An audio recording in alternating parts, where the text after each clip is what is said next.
The Ayatollah regime has cruelly demanded that anyone who participated in the recent protest there has 3 days to turn themselves in, or things will go much worse for them. There are also reports of a growing buildup of American military assets in the Middle East. The IDF is striking Hezbollah infrastructure, and on Israel's home front, there is renewed anxiety over the difficult economy as the possibility of early elections once again looms.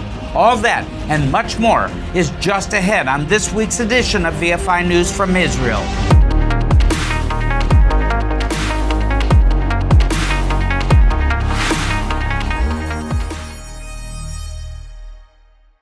Friends, we start this week's report with the news from Iran, which is very grim. Supreme leader, I don't think he's supreme, Ayatollah Ali Khamenei said on Saturday that authorities, quote, must break the back of the seditionists, unquote. His followers didn't waste any time carrying out these cruel orders, and massive violence was applied against the protesters, which by the weekend seemed to have been effective in snuffing out demonstrations. Access to the internet is slowly re-emerging, and people who have participated in protests have uploaded some very chilling videos, along with accounts of terrible violence by security forces. One eyewitness described enraged IRGC officers opening fire at close range into large crowds of protesters using heavy machine guns, mowing down dozens of unarmed civilians. Other accounts spoke of seeing large numbers of dead bodies in blood-soaked streets of Tehran and other cities as recently as last Friday.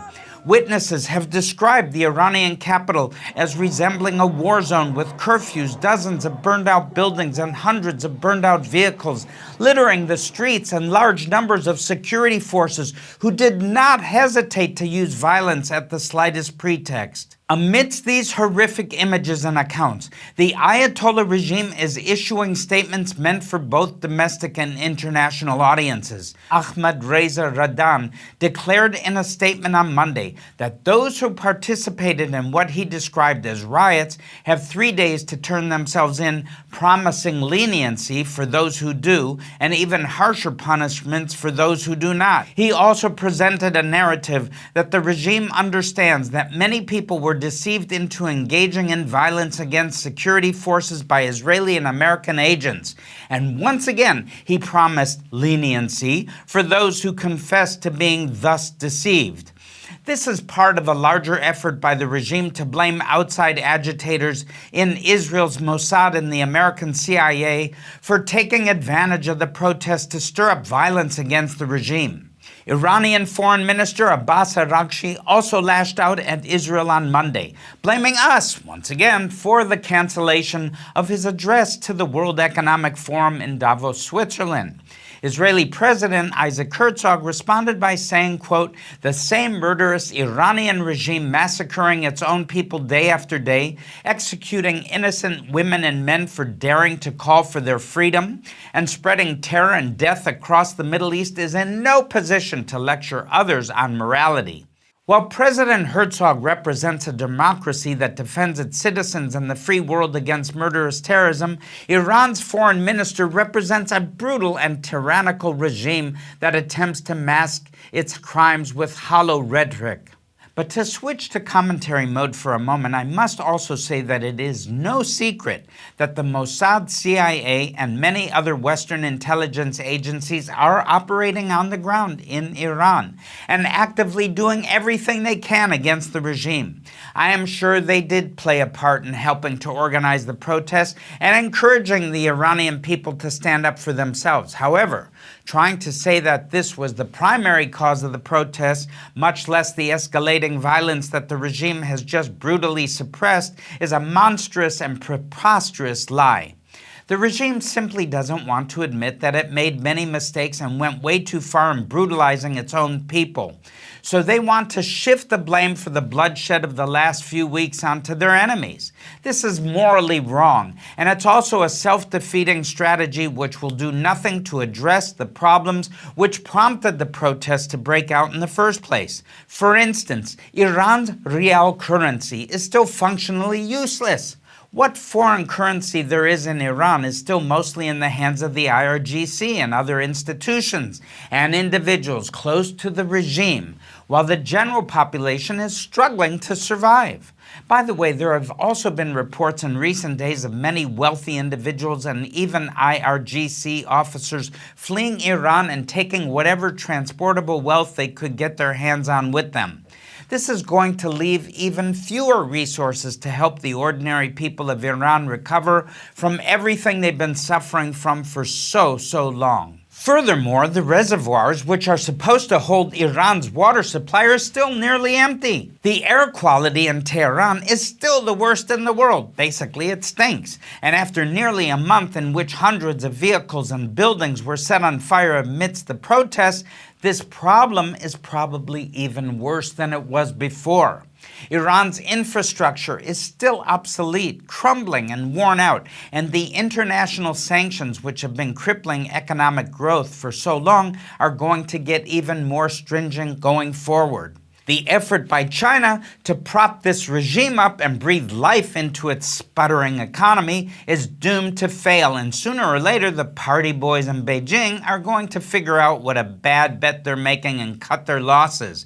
They're already losing on this end anyways. On that note, at the risk of sounding like a prophet of doom, I think it's time for all of us to face the fact that what we're seeing in Iran today is just a taste of what we're going to be seeing in many other countries around the world in the years to come. Remember, we are in the birth pangs of the end times.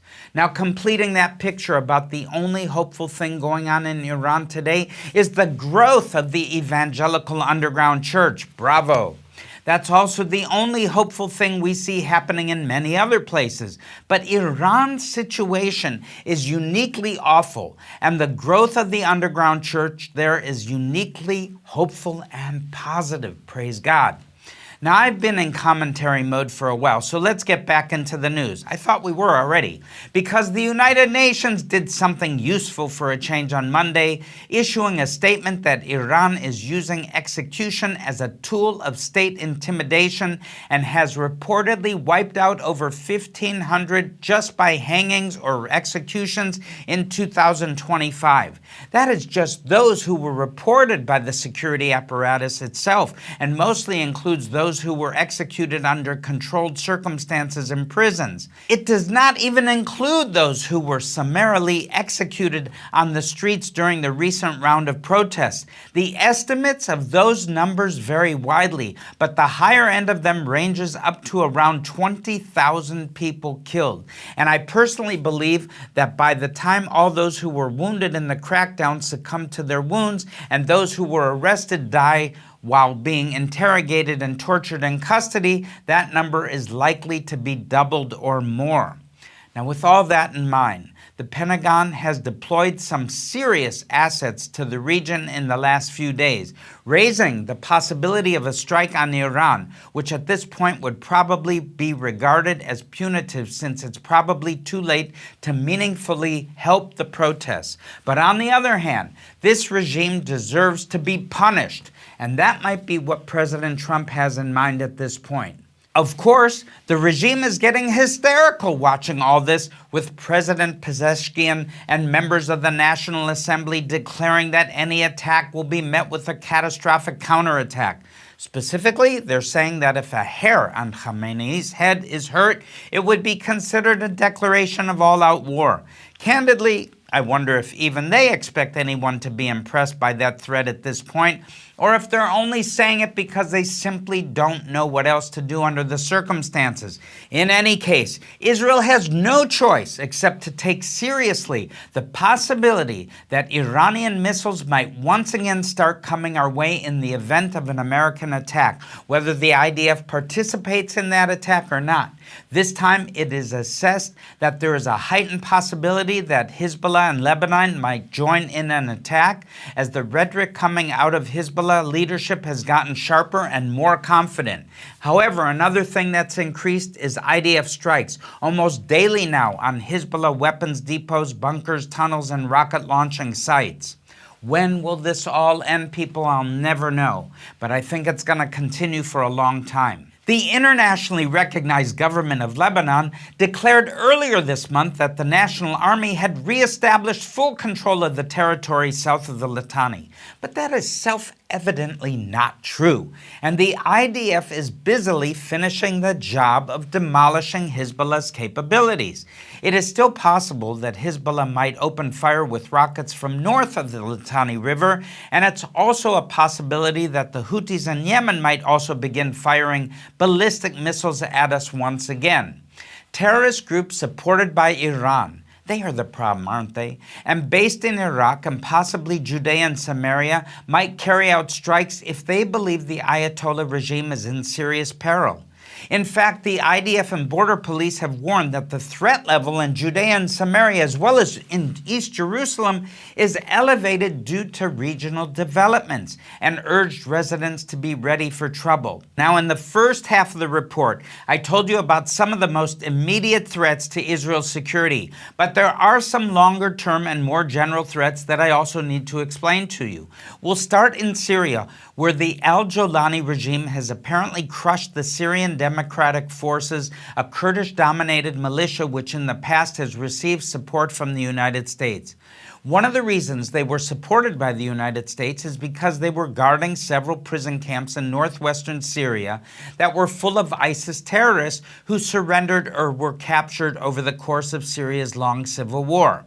This week, as they came under immense pressure from the al-Jolani regime forces, forcing large numbers of civilians to evacuate the city of Aleppo and other areas the SDF has long held, they essentially gave up their attempts to keep these prisoners in place. And at least 1,500 prisoners are estimated to have escaped, drawing concern from Syria's neighbors, including us in Israel.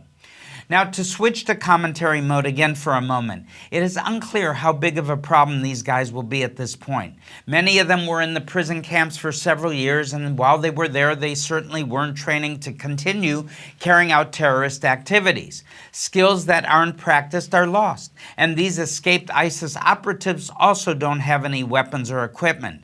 They don't have any contacts with the larger ISIS organization, and in general, they're lost and alone in a world that is very different than the one they left when they went to prison. That, though, having been said, they're also desperate and ready to do almost anything to survive and take down as many of their enemies with them as they can when they go. Syria has many problems, and none of them will see improvement because there are now all these ISIS guys again on the loose. We know that terrorists return to terrorism for the most part. So Israel is going to have to continue to be very vigilant on the northern border, including those IDF troops deployed inside the buffer zone south of Damascus. In a related story, Turkish President Recep Erdogan, who has deployed large forces into northern Syria and badly wants to deploy even more troops to Gaza, which we'll talk about more in a moment, had some things to say this week about Israeli relations with Greece and Cyprus. The remarks, which as you can probably guess were very menacing and unfriendly, came in response to a trilateral summit on Monday in Jerusalem where Prime Minister Netanyahu hosted his colleagues, Greek Prime Minister Kyriakos Mitsotakis and Cypriot President Nikos Christodoulides. I think that's right, and if I'm wrong, forgive me all you out in Greece and Cyprus. Although all three leaders denied that the meeting was meant to consolidate a growing anti-Turkey alliance in the Eastern Mediterranean, it is very apparent that this is precisely what is going on. Adding some emphasis to this point was a visit on Thursday to Athens by Israeli Defense Minister Israel Katz. During his joint press conference with his Greek counterpart Nikos Dendias, Katz declared that Israel and Greece were determined, and I quote, not to allow actors seeking to undermine regional stability to establish a foothold through terrorism, aggression, or military proxies in Syria and Gaza, in the Aegean Sea, or in any other arena, and to realize their dangerous ambitions. Those who dream of dragging the region backward, establishing control through terror, or rebuilding empires at the expense of sovereign states will encounter a resolute alliance of free, strong nations capable of defending themselves, unquote. Now, everyone knows exactly who he's talking about, and since he's mentioned Gaza, that's a good point to pivot on, because there have been several developments regarding the Gaza Strip this past week, and Turkey, yes, is right in the middle of all of them. U.S. President Donald Trump has declared that, ready or not, we're moving to Phase B of his ceasefire plan for the Gaza Strip. He has invited several world leaders to join in the so-called Council of Peace, which is supposed to administer the Strip with the assistance of an international stabilization force. Now, some of the names on the list of leaders who have been invited to sit on this Council of Peace were a big surprise, including, can you believe it, Russian President Vladimir Putin. I can't believe that. I am frankly astounded at this and wonder what President Trump could possibly be thinking. However, other people invited to be part of that council were less of a surprise, including Erdogan, who has wanted his soldiers to be deployed in Gaza as part of the international force since the beginning. Troops from Qatar also are being seriously considered, which is a huge surprise. I didn't even know Qatar had an army, much less spare soldiers it is ready to send to Gaza, but apparently that's the story. Prime Minister Netanyahu has declared that this will not happen. Yes. But he might not have much of a choice if President Trump insists. Now everybody, just as a reminder, in Phase B of the plan, the IDF is supposed to withdraw from the yellow line, which is currently bisecting the Strip roughly in half, and redeploy to positions just a little bit west of the border with Israel. Ever since the ceasefire came into effect in October, the IDF has been working around the clock to find and demolish Hamas infrastructure in the areas under its control. This includes tunnels, weapons caches, unexploded ordnance, which could potentially be used to manufacture new weapons and more. On their side of the yellow line, Hamas has steadfastly refused to disarm and, on the contrary, has been consolidating their ranks, recruiting new operatives, smuggling in fresh supplies of weapons and ammunition, and more. In short, they're sending every signal possible that they have no intention of living in peace with Israel going forward, no matter what President Trump thinks they've promised him that they will do. All of this is being watched very closely in Jerusalem, and although Netanyahu appears to be going along with President Trump's plan for now, despite all the downsides for Israel, experience tells us to wait to see how things develop before panicking. There are many steps that must be taken before anything is finalized, and there's many points at which this can still be walked back if and when the political leadership realizes we're moving in the wrong direction. Now, I've spent most of this week's report talking about security issues and diplomacy, but we also need to take a look at some of Israel's domestic challenges, and that necessarily starts with the economy because it affects everyone, including myself, my family, my friends, our workers, everybody who lives here in Israel.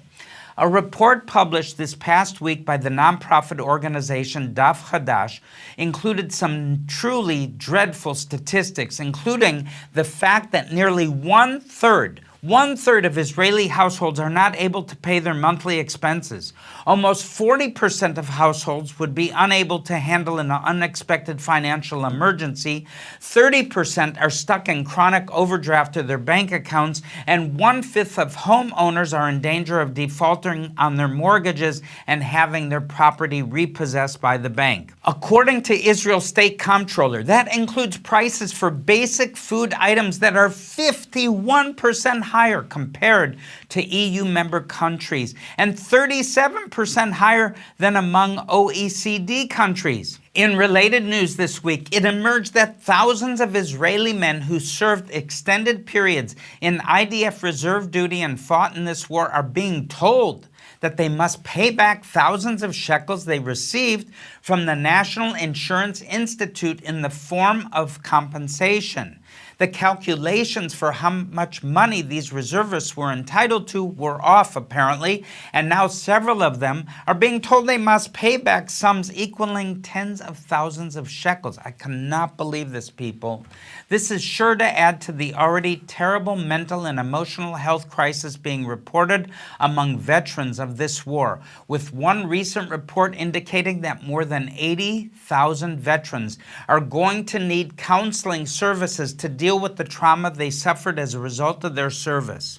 Now, we're almost out of time for this week's report, so I just want to briefly touch on a story that I expect to be reporting on a lot in the weeks and months ahead, and that is Israel's next general election. The current Knesset's term ends this summer, and elections must occur by the 27th of October, but they'll probably come much earlier than that.